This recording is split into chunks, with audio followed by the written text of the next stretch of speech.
Kalau ada yang terkendala masalah internet nggak apa-apa, nanti bisa mengikuti lewat YouTube nanti. Nah ini sudah. Assalamualaikum warahmatullahi wabarakatuh. Selamat sore. Hari ini tanggal 1 bulan 10 tahun 2020 kita akan melakukan perkuliahan 2 untuk mata kuliah pengukuran teknik kelas A. Ya. Apa aja yang akan dibahas? Kita langsung masuk ke PPT-nya. Kalau misalnya ada yang pengen bertanya langsung ya, Pak mau nanya gitu nggak apa-apa. Karena kalau misalnya lewat chat sudah kayak gini nggak bisa kelihatan. Sudah terlihat teman-teman slideshow-nya? Sudah, Pak. Sudah Pak. Sudah ya. Sudah, Pak. Sudah, Pak. Oke, terima kasih. Terima kasih banyak ya. Saya suka respon yang cepat gitu. Kalau responnya lambat saya takut nanti ternyata saya nge-lag gitu. Oke, pertama yang akan saya bahas yaitu ada rupanya nggak mau. Sebentar. Oh ini dia. Oke, pertama adalah histogram. Histogram akan kita bahas ya. Terus kemudian ada probabilitas density function, fungsi probabilitas density. Terus kemudian Gaussian or normal atau distribusi normal. Jadi yang paling sering dikenal oleh orang luar itu namanya Gaussian distribution. Jadi sebenarnya ini ada distributionnya. Distribution. Itulah pokoknya ya. Maaf jelek. Nah, kita lanjut ke histogram ya. Buat histogram itu gimana? Nanti akan terstruktur nanti penjelasannya daftar distribusi, frekuensi, histogram dan poligon seperti itu. Digunakan untuk menyajikan data dalam bentuk kelompok ya, data-data itu. Nah, terus kemudian langkah-langkah menyusun daftar distribusi frekuensi. Misalnya gini, nanti ada contohnya. Ini adalah jangkauan datanya. Ini mohon maaf kurang jelas ya. Jangkauan data simbolnya J sama dengan X max dikurangi X min. Jadi nilai maksimum, nilai minimum.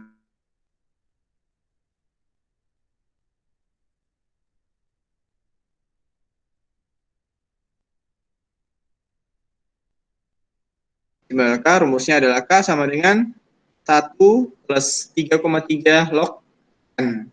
N-nya ini adalah total dari jumlah frekuensinya. Nilai X-nya itu totalnya ada berapa? Nah, seperti itu. Baru kemudian ada panjang interval kelas. Nah, panjang interval kelas.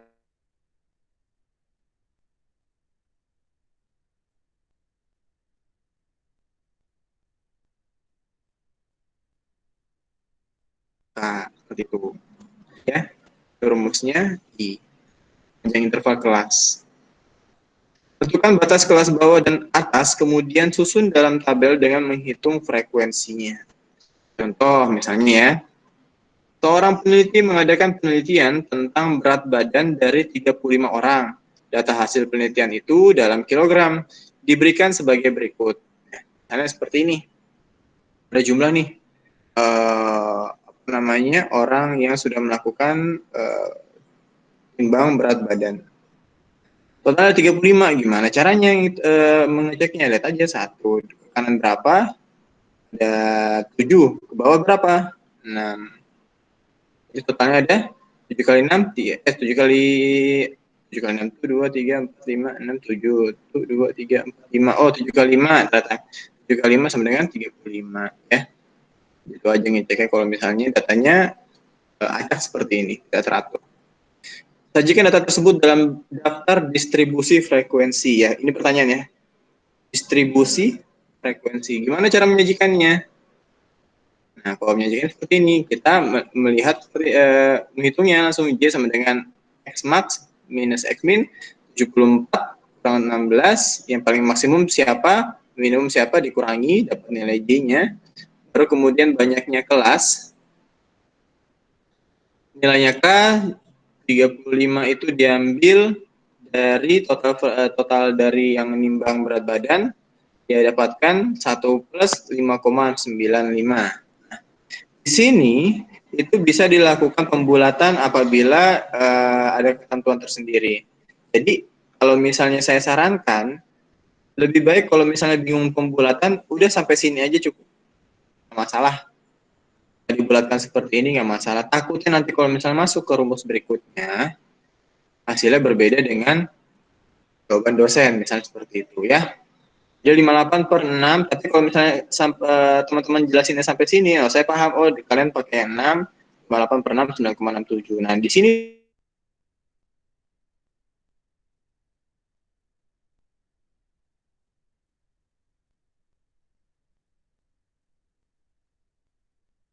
nilainya maka dibuatkan menjadi 10. Seperti itu. Nah, daftar distribusi frekuensinya itu di sini dibagi menjadi 6 ya. Dibagi menjadi 6. Jadi dari beberapa angka itu, mana ya? Ini deh. Dibagi menjadi 6. 15, 24, 25, 34, 35, 44, 45, 54, 55, 64, 65, 74. Dari mana? Dilihat dari sini, dia banyak kelasnya. Dia ngambil dari, dia ngambil dari sini. Ya, ya, X ya. Ya, pokoknya dia ngambil dari sini, dibagi menjadi 6 kategori ya. 6 kategorinya nanti bisa dihitung manual, bisa dibagi nanti 15 sampai 24, 25, 34, 35, 44 dan seterusnya seperti itu. Jadi nilai yang rendah. Baru kemudian diubah menjadi tabel berat badan, lurus adalah nilai lurus ini berapa kali, dan ini frekuensinya.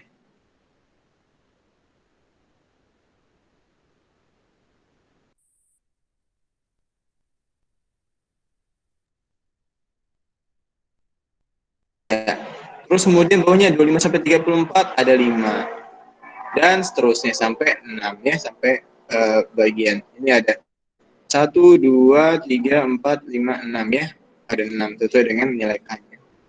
Jadi totalnya harus 35. Ini total harus 35. Kalau misalnya nanti saya cek, kalau misalnya sudah dibuat, saya total frekuensinya tidak sama dengan 35, nah ini artinya ada yang salah nih perhitungannya seperti itu. Nah, sudah ya, ini adalah daftar distribusi frekuensi. Jadi kalau misalnya diminta untuk menyajikan distribusi, buatlah daftar distribusi frekuensinya. Artinya, buatlah tabelnya. Oke. Lalu kita lanjut ke histogram frekuensi. Nah, histogram frekuensi, pertama kita harus menentukan yang namanya tepi bawah. Ya. Batas bawah dikurangi 0,5 karena satuannya apa namanya 1, 2, 3, 4 ya kita bisa ambil setengahnya aja, jadi batas bawahnya 0,5. Nah, untuk kan pin atas batas atas ditambah 0,5. Ini untuk histogram ya, syarat khusus histogram. Kalau tepi bawah dikurangi 0,5, tepi atas ditambah 0,5 ya. Ketika kita sudah melanjutkan dari yang distribusi frekuensi tadi, masukkan di sini TB dan TA. TB-nya gimana? Artinya di sini 15 kurang 0,5, 14,5, 24,5, dan seterusnya. Atas-atasnya adalah 24,5, dan seterusnya 74. Tapi dengan frekuensi yang sama ya, jangan lupa. Ini untuk tabel histogram frekuensi ya. Terus kemudian cara buat grafik histogramnya. Jadi beda nanti pertanyaannya, buatlah tabel histogram frekuensinya. Kalau misalnya seperti ini buat tabelnya, tapi kalau misalnya buat grafiknya seperti ini ya. Yang pertama sumbu X-nya, teman-teman harus mengisinya dengan batas bawahnya ya, semua batasannya. Batas bawah, ini batas setelah yang itu, kedua, ketiga, sampai yang paling tinggi 74,5. Nah, dari situ, terus kemudian masukkan. Ini bisa dikerjakan melalui Excel atau XL lagi. Bisa dikerjakan melalui Excel ataupun secara manual pun bisa. Di batas bawah masuk sini, set, 3 frekuensinya ya kan, ada jumlahnya ada 3. Terus sampai sesuai dengan tabel yang teman-teman buat. Sorry, ini adalah grafik grafik histogram. Gitu. Jadi kalau misalnya pertanyaan nanti buatlah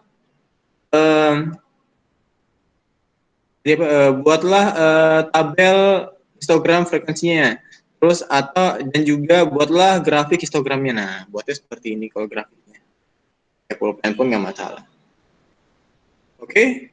Terus poligon. Nah, ini bukan sepeda ya poligon ya. Poligon adalah menentukan nilai tengahnya.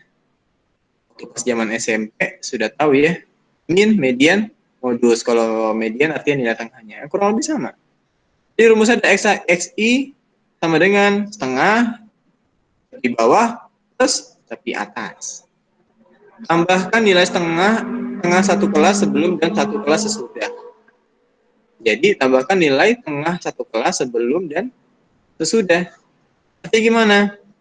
Tepi bawah ditambah tepi atas per 2. Jadi hasilnya adalah 19,5. Jadi kalau misalnya 14,5 ditambah 24,5 per 2. Itu kalau secara manual 14,5 tambah 24,5 bagi 2. Iya, 19,5. Seperti itu. 9 sama dengan 16,5. Itu ya buatnya ya. Dengan frekuensi yang sama. Nanti juga adalah di bagian tengah sini saja. Seperti itu. Ini adalah nilai tengahnya, XI-nya ya. Nilai tengah dari poligon ya, untuk poligon. Nanti gimana? Nanti lanjutan dari grafik yang dimiliki oleh histogram, kita buat titik tengahnya 14,5. Ini titik di mana? 1, 2, 3, 4, 5, 6, 7. Lalu kita buat garisnya, tambahkan disambungkan, membentuk yang namanya poligon. Kalau misalnya teman-teman ada di menu Excel itu grafik yang ini sumbu X, sumbu Y, nanti ada yang seperti ini seret. Nah, ini awalnya untuk membentuk ini kan titik-titik nih, ya kan? Nah, sebelum dapat titik-titik dia harus tahu ada frekuensinya berapa, ini di mana. Nah, seperti itu. Kotak-kotak tapi diperhalus seperti ini. Ini adalah grafik poligon. Ini ada yang sebelumnya adalah tabel poligon. Seperti itu ya, paham ya, gampang lah. Nah, terus kita kemudian lanjut hijrah lagi ke probability density function. Nah, rumus yang digunakan itu adalah PA kurang P buka kurung A kurang dari X kurang dari B sama dengan integral B terhadap A F X dx. Ini adalah rumus yang akan digunakan untuk menentukan probability distribution-nya. Ya. Probabilitas atau kemungkinan distribusi densitasnya berapa. Nah, dari yang teman-teman dapatkan melalui poligon, kita bisa dapat density function of loading on long thin beam. Jadi panjang dari panjang ini, nilai yang luasan yang di bawahnya ini berapa? Itu maksudnya. Berapa nilai luasannya? Itu yang ditanyakan. Nah, sama seperti ini, the probability density function. Ingat, sumbu X sama sumbu Y-nya itu berbeda. Kalau sumbu X-nya itu adalah jarak yang A atau B, sedangkan sumbu Y-nya adalah F fungsi X. Jadi nanti di sini, yang luasan ini, itu adalah nilai fungsi ini, probability A, jarak di sini berapa, kurang dari X, kurang dari B. B di sini. Determine from area under fx. Under fungsi fx. Nah, under di sini, di bawah sini. Nilai ini berapa di atas. Nah, nanti seperti ini. Probability density function, a histogram approximate. Probability density function, the area of each bar equal the relative frequency of interval, the area under x over any interval equals the probability of the interval. Nanti seperti itu. Nah, if X is continue random, bila X adalah suatu variabel yang random yang berkelanjutan, untuk X1 dan X2 adalah seperti ini. X kurang dari X kurang dari sama dengan X2 atau P kurang X1 kurang dari X kurang dari sama dengan X2 dan seterusnya. Ini adalah bila random ya, jadi ada 4 kemungkinan. Nah, ini adalah contohnya. The continuous random variable let the continuous variable, artinya ini ya, kuncinya untuk membuka pertanyaannya. Choose the random variable x denote the distance in micrometer from the start of the track on a magnetic disk until the first flow. Historical data show that that the distribution of x can be modeled by a PDF. Ya, dapat fungsi seperti ini. Ya, saya kena 1/2000 kali x epsilon minus x per 2000, x lebih dari 0. The proportion distance to the flow greater than 1000 meter. Jadi intinya for what proportion distance to the first flow greater than, lebih dari, lebih baik daripada 1000 mikrometer. Artinya di atasnya ya kan. Jadi untuk menentukan density function and request probability, density functionnya dulu kita tentukan. X lebih dari 1000 karena dia minta 1000 kan, dan 1000. Sehingga apa namanya, integral 1000 fx dx sehingga min x dihasilkan epsilon pangkat minus 1/2 pakai kalkulator ya. Kalau nggak pakai kalkulator ini nggak bisa ya, jadi nilainya adalah 0,607. Terus kemudian request proportion part between 1000 dan 2000 meter. Jadi kayak misalnya probabilitas kemungkinan antara 1000 sampai 2000 bagaimana? P sama dengan, ini adalah lebih dari 1000 ya, 0,67. Sedangkan kalau misalnya 1000 sampai 2000, ini X1-nya, ini X2-nya, atau A tadi atau sama B, itu nilai fungsinya adalah epsilon pangkat minus per 2, pangkat minus 1 sama dengan 0,239.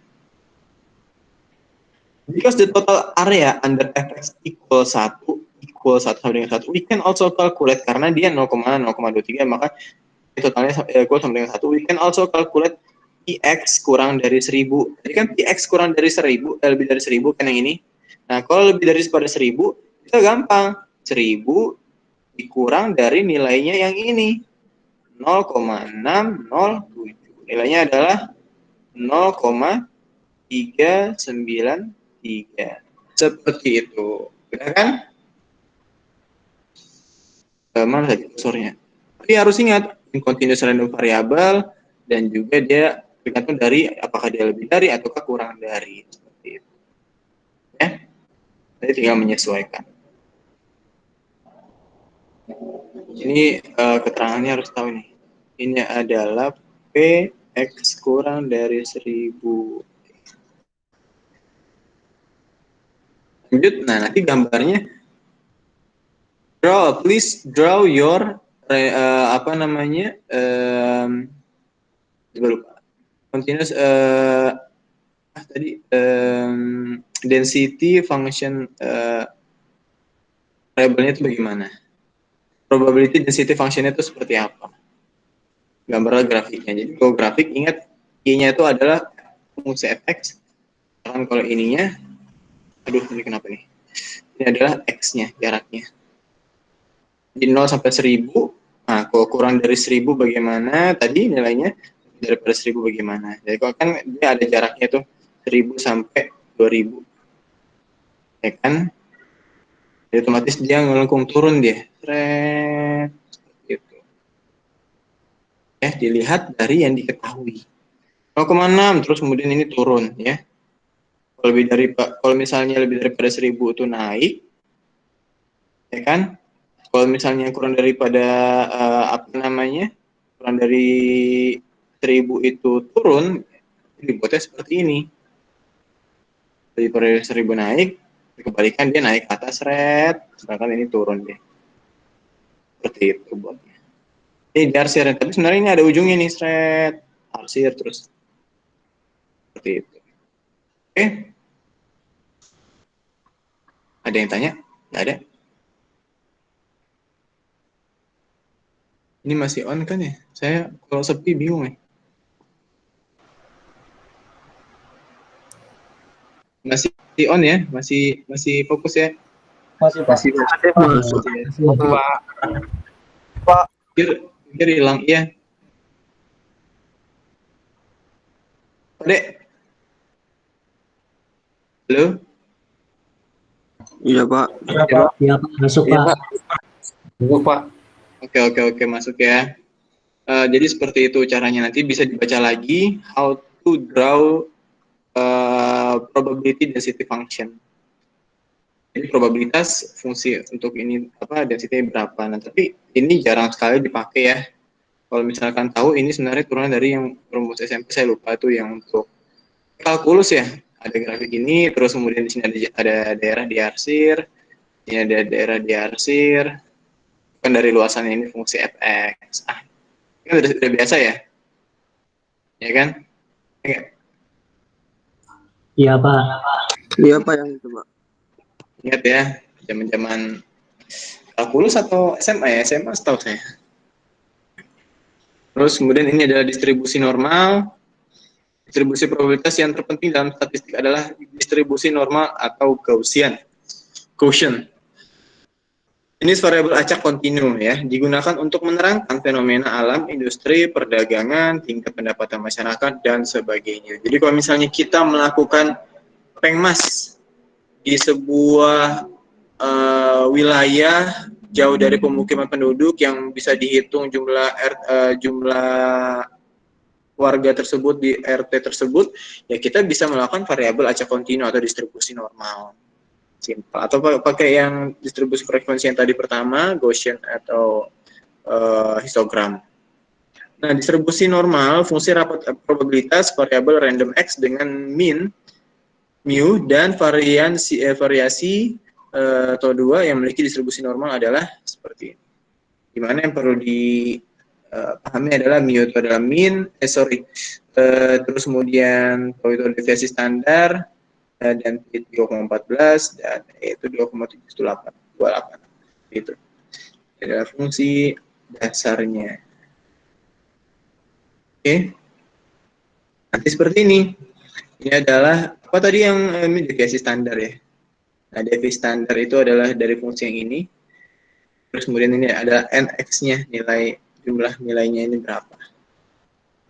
Sifat distribusi normal. Nah, contoh variabel random yang memiliki distribusi normal, misalnya distribusi error, ya, distribusi error dalam pengukuran, ya. Berapa kali errornya, atau misalnya praktikum fisika udah berapa kali percobaan, terus kemudian dihitung distribusi normalnya. Bagaimana cara mengurangi errornya? Nah, dianalisis, diolah lagi datanya yang sudah didapatkan. Pengukuran dalam meteorologi, pengukuran curah hujan per hari ya, curah hujan dalam satu hari berapa kali, terus dari hari lanjut ke bulan, bulan lanjut ke tahun. Sebagai pendekatan bagi distribusi binomial dan distribusi hipergeometrik dan lainnya. Ini adalah istilah-istilah yang harus dipahami ya.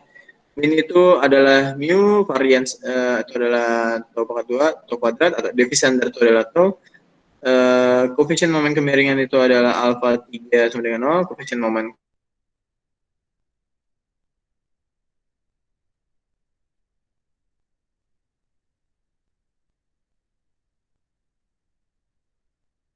rata-ratanya min, mu dan standar deviasinya Tuh, mode maksimum terjadi di X sama dengan mu. Untuk simetrik terhadap X sama dengan mu. Titik belok di X sama dengan min kurang lebih deviasi standar. Kurva mendekati 0 secara asintotis semakin X jauh dari X sama dengan mu. Total luasnya sama dengan 1. Ini contohnya. Sifat-sifat distribusi normal, bentuk distribusi normal ditentukan oleh min-nya. Jadi kalau misalnya rata min 1 sama dengan min 2 kali tau 1 lebih daripada tau 2, maka nilainya seperti ini, tau 2-nya akan lebih tinggi. Ya. Kemudian min 1 kurang dari ini kalau min 1 sama dengan min 1 sama dengan min 2, ini sedangkan ini min 1 dikurang dari min 2 dengan tol 1 sama dengan tol 2, jadi sejajar dia. Kalau ini adalah mu 1 kurang dari mu 2 tol 1 kurang dari tol 2, makanya seperti ini dia. Karena dia naik ya. Bentuk distribusi normal ditentukan oleh mu dan min dan distribusi deviasi standarnya. Ciri distribusi normal yang pertama nilai min, median, modus adalah sama, berhimpit, kurvanya simetris, asimptotik, fungsi yang dibatasi oleh fungsi n. Ini adalah penjelasan asimptotik ya. Penjelasan tentang asimptotik nih. Maaf, asimptotik fungsinya dibatasi oleh suatu fungsi n yang cukup besar. Luas daerah terletak di bawah kurva dan di atas garis mendatar. Keluarga distribusi normal. Semakin besar nilai minnya, maka kurva akan semakin landai. Semakin kecil nilai defisiasi standar, semakin besar nilai deviasi standarnya, maka kurva akan semakin landai. Dan semakin kecil nilai deviasi standarnya, maka kurva akan semakin melancip. Luas di bawah kurva dan probabilitas, di mana Px1 kurang X kurang dari X2, probabilitas variabel random memiliki nilai antara X1 dan X2. Ini kata kuncinya adalah mana sih ini deh, probabilitas variabel randomnya pasti rumusnya ini Px1 kurang dari X kurang dari X2. Terus kemudian Px1 kurang X1 kurang X2, luas di bawah kurva normal antara X sama dengan X1 dan X sama dengan X2. Seperti ini ya, gambarnya seperti ini. Luas di bawah kurva dan probabilitas, oleh karena perhitungan integral normal tersebut sulit, maka disusunlah tabel nilai rapat probabilitas. Akan tetapi karena nilai rapat probabilitasnya tergantung pada min dan deviasi standar, maka sangatlah tidak mungkin mentabelkan untuk semua nilai min dan deviasi standar. Ini kurva distribusi normal, di mana ini adalah rumusnya Z sama dengan X minus mu min bagi deviasi standar. Itu menjadi distribusi normal standar ya.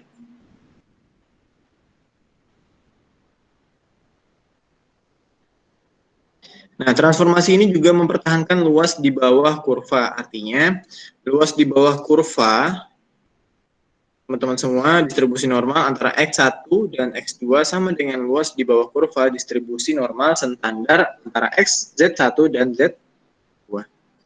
Dengan Z1 sama dengan X1 minus min per deviasi standar. X2-nya sama. Gitu. Sehingga cukup dibuat tabel distribusi normal standar kumulatif saja. Nanti seperti ini ya. Ini adalah dari tabel. Kalau teman-teman punya kalkulus ya, di buku kalkulus tuh ada bagian belakangnya ada luasan daerah ya. Tabel distribusi normal standar kumulatif. Hubungan antara distribusi binomial dan distribusi normal apa aja? Ini tidak terlihat. Sebentar.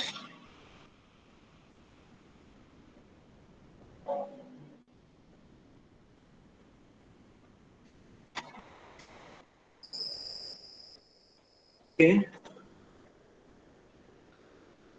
Jika n cukup besar dan jika tak satu pun dari P atau Q sangat dekat dengan 0, maka kondisi distribusi binomial dapat didekati atau diaproksimasi oleh sebuah distribusi normal dengan variabel terstandarisasi yang dirumuskan sebagai Z sama dengan X minus NP per akar NPQ.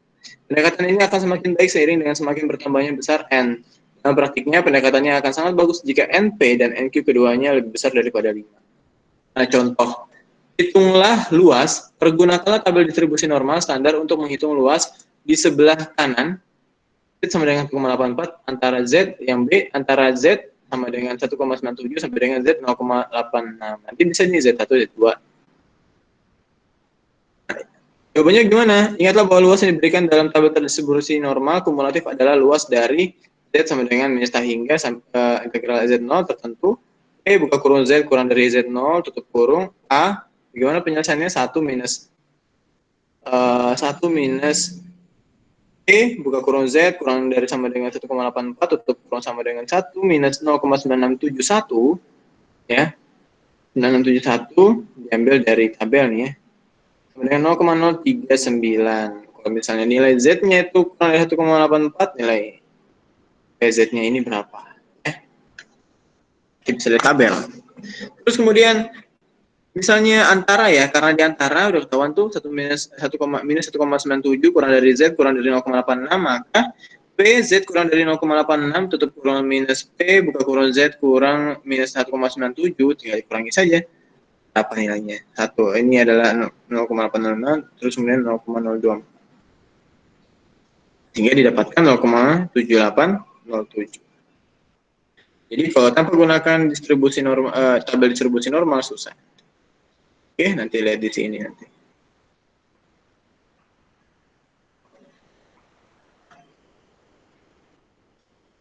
Baru contoh misalnya ini lagi. Saya sebentar, kayaknya keterusan ya. Ini dia. Carilah nilai Z sama dengan K. Misalnya diminta carilah nilai Z sama dengan di distribusi normal standar sehingga PZ kurang lebih daripada K tutup kurang sama dengan 0,3015, PK kurang dari Z kurang dari 0,18 sama dengan 0,4197, sehingga A Z lebih daripada K 0,3015, berarti PZ kurang dari K sama dengan 1 minus P buka kurung Z lebih dari K tutup kurang sama dengan 1 minus 0,3015. Itu adalah nilai dari nilai Z-nya ya, untuk menentukan nilai Z-nya. Dari tabel terbaca luas ke kiri 0,698 adalah untuk Z 0,52. Sedangkan kalau misalnya P di sini, P buka kurung K kurang dari Z kurang dari minus 0,18, tutup kurung sama dengan P buka kurung Z kurang minus 0,18, tutup kurung minus P buka kurung Z kurang dari K, tutup kurung sama dengan 0,4197, maka nilainya adalah dari tabel 0,4286 dikurangi PZ kurang dari K sama dengan 0,4197. Sama caranya. Cara di PZ K berapa nilainya? 0,4286 dikurangi 0,4197 dapatnya 0,0089 dari tabel Z minus 2,37.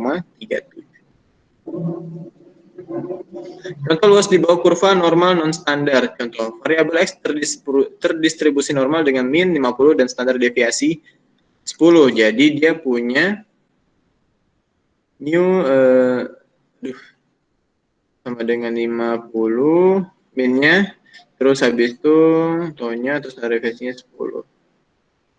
Terus berarti menentukan X bernilai antara 45 sampai 62. Gimana caranya? Ya. 10 X145, ini X1-nya. X1 ini X2-nya. Pertama kita mapping X ke Z melalui normalisasi atau standarisasi, di mana Z sama dengan X1 dikurangi min per standar deviasinya berapa? 45 dikurangi 50 per 10 sama dengan minus 0,5, Z2-nya adalah 1,2. Sehingga 45 kurang dari X kurang dari 62 itu sama dengan P sama dengan minus 0,5 kurang dari Z kurang dari 12. Nanti dihitung nanti melalui tabel ini ya.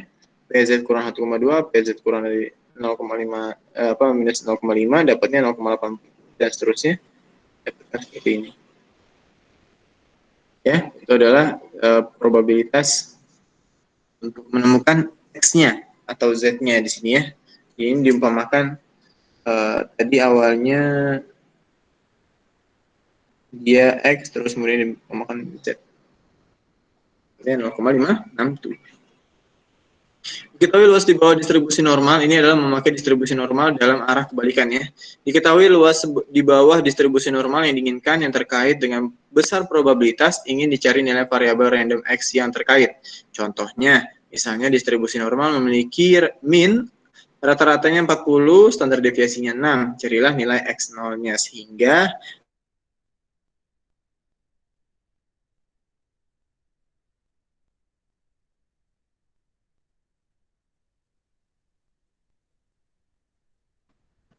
dari nilai Z-nya yang sama luasnya, PZ kurang dari Z0 sama dengan 45%.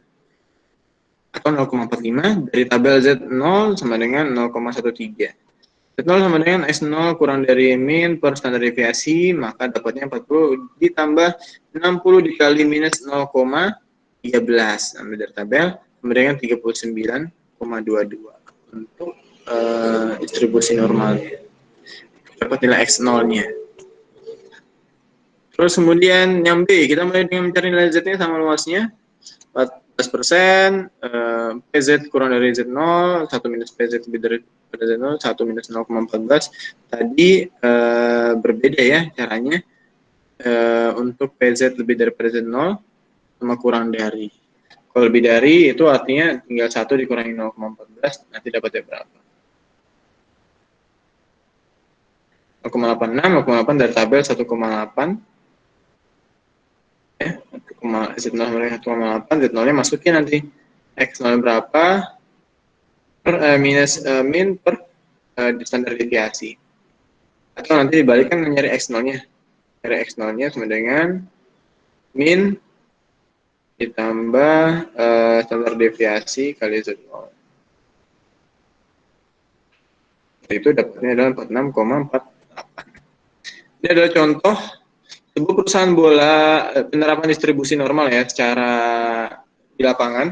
Sebuah perusahaan bola lampu mengetahui bahwa umur lampunya sebelum putus terdistribusi secara normal dengan rata umurnya 800 jam dan standar deviasinya 40 jam. Carilah probabilitas bahwa sebuah bola produksinya akan berumur antara 778 dan 834 dan berumur kurang dari 750 jam atau lebih dari 900 jam. Rumusnya gimana? Kita harus tahu dulu, diketahuinya dulu ya. Diketahuinya apa, baru ditanya, baru dijawab. Nah, diketahuinya minnya dapat, standar deviasinya dapat. Terus kemudian kita langsung ke berumur 778, antara 778 sampai dengan 834. Rumusnya ini dapat dulu kan X1 sama X2-nya sama dengan 778, maka 1 minus minnya berapa per standar deviasi 78 minus 800 per 40, ya kan?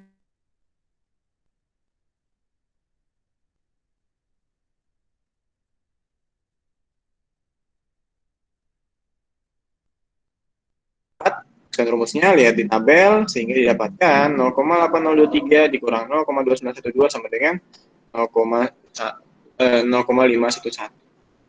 Untuk yang B berumur kurang dari 750 dan lebih dari 900 jam, maka PX kurang dari 750 atau X lebih dari 900, X1-nya 750, masukin rumus, dapatkan ini 1,25 dan X2-nya adalah 900 tadi ya, dapatnya 2,5. Masukin rumus dari tabel untuk ini Z kurang dari minus 1,5 dapatnya seperti ini. Didapatkan 0,1118. Nah, ini adalah contoh soal yang nanti teman-teman bisa lihat di YouTube. Silahkan dikerjakan di PPT seperti ini, ya apa-apa, nggak masalah. Dan nanti teman-teman yang bisa menunjukkan, silahkan menunjukkan barang siapa. Siapapun yang bisa mengerjakan nomor 1, 2, 3, 4, sampai 5 ini, nilainya adalah plus 5 ya. Bisa ditambahin kemana? UTS atau dengan syarat jawabannya full. Kalau salah, enggak. Itu harus betul ya. Oke. Siapapun mau apakah harus gantian Pak? Kalau misalnya jawab A, B sama C, saya jawab A. Teman saya jawab B sama C, dua-duanya dapat Pak? Enggak. Ini harus satu orang. Oke. Terus kemudian ini nanti nilainya 5, nanti dikerjakan di PPT atau yang bisa ditunjukin aja, nanti share screen aja. Kita lihat penyelesaiannya teman-teman gimana. Nah, misalnya ini yang jawab namanya Andi. Yang ini juga yang jawab adalah Andi, nggak masalah. Kalau nggak ada yang mau selain Andi ya saya langsung berikan kepada Andi. Nanti plus 5 plus 5 nanti bisa lebih daripada 125 nanti nilainya Pak. Ya nggak masalah. Nanti kan misalnya 125, 25-nya saya pindahin ke tugas nanti kalau kurang. Udah beres. Gitu. Oke. Silakan nanti bisa dilihat ya. Di YouTube nanti saya share. itu saja. Apakah ada pertanyaan? Simpel kan kuliahnya kan? Oh, kalau misalnya di kelas tinggal minta maju satu-satu nanti. Ada pertanyaan habis ini, teman-teman?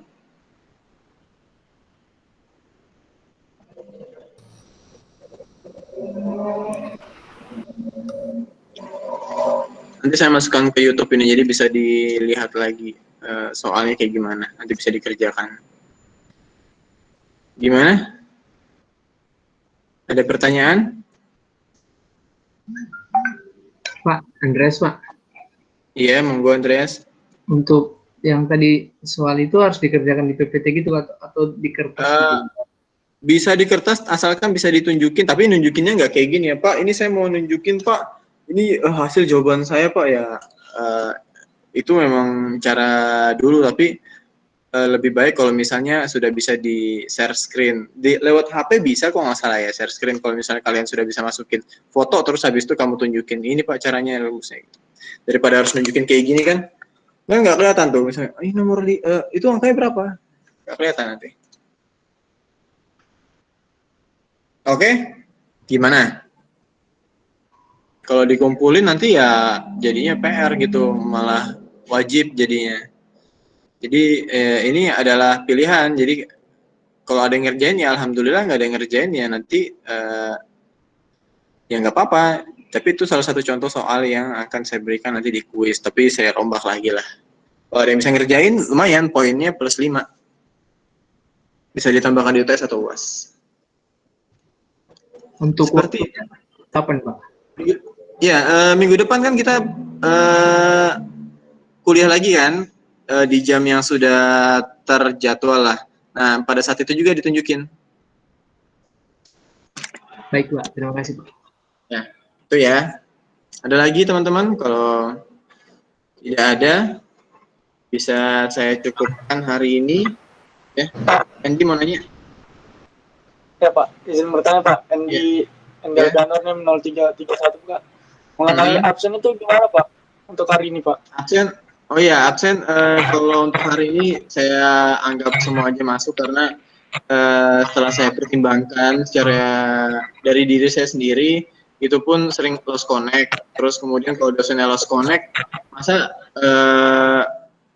misalnya gini, dosennya koneksinya bagus, ada mahasiswa koneksinya jelek, terus dia bilang Pak nggak bisa absen Pak gini, ya salahmu, nggak bisa kayak gitu dong. Nanti kalau misalnya dosennya lost connect, masa dosennya nggak kena panis ya, nggak kena punishment. Jadi ya saya untuk absen tidak terlalu mempermasalahkan ya. Yang penting adalah kuis, UTS, UAS, sama tugas gitu. Itu saja. Sama seperti sebelum zaman senior-senior kalian yang lain kayak gitu.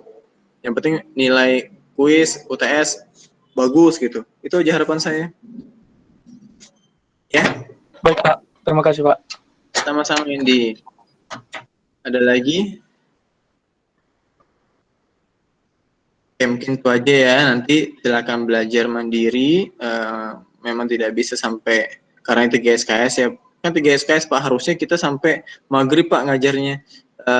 Kalau sampai maghrib saya juga bingung karena memang kalau kita offline di pengukuran teknik ini kan kita bisa meminta untuk mahasiswa langsung mengerjakan di papan tulis.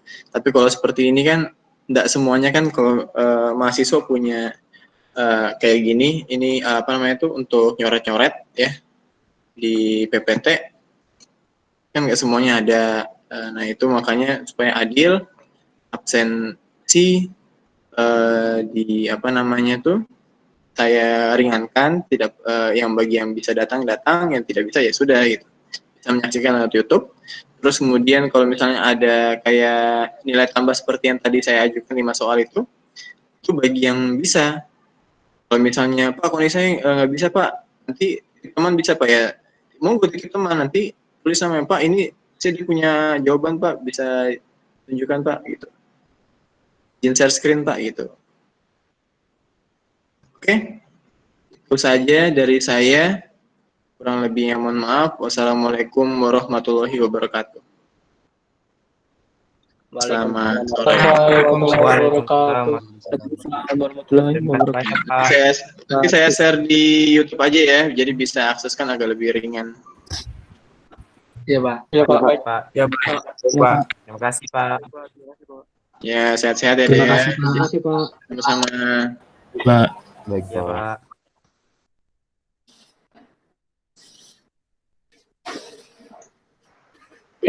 Itu tugasnya kerjanya buat minggu depan kan? Bukan tugas coy itu. Bukan tugas itu. Bukan tugas itu. Itu Cepat-cepatan aja tadi gitu satu kan? orang satu nomor. Itu kayak Atau satu orang. iya. Woi, bagi-bagi ya. Nggak Kalau apa-apa. sudah nggak dapat poin, kalau udah dapat poin kasih ke temannya lagi. Ya Itu satu orang satu Iya. nomor. orang dapat poin 5. Boy, diam dulu, boy. Diam dulu. Satu orang satu nomor kah tuh satu orang? Lumayan nih. Poinnya 5 cuy, satu soal kan. Halo, Bintara. Hadir. Udah kini? Sudah. Nah, itu satu orang atau semua nomor dikerjakan satu orang? Kan tadi Ada yang itu belum Bagi-bagi. satu nomor itu ada ABC tuh, itu dibagi-bagi. Kan satu nomor bisa satu orang tuh. Terus nomor 2 nggak ada yang bisa kerjakan, aku yang kerjakan nggak apa-apa. Oh, berarti kalau satu Masih di record. Ini kok masih di record. berarti kalau satu nomor dikerjakan 5 orang atau lebih bisa dong. Berarti kita bagi aja. Woi, belum matikan record, Bro. Nggak apa-apa. Matikan dulu, siapa yang matikan? Yang pakai laptop, siapa pakai laptop? Stop record. Sudah.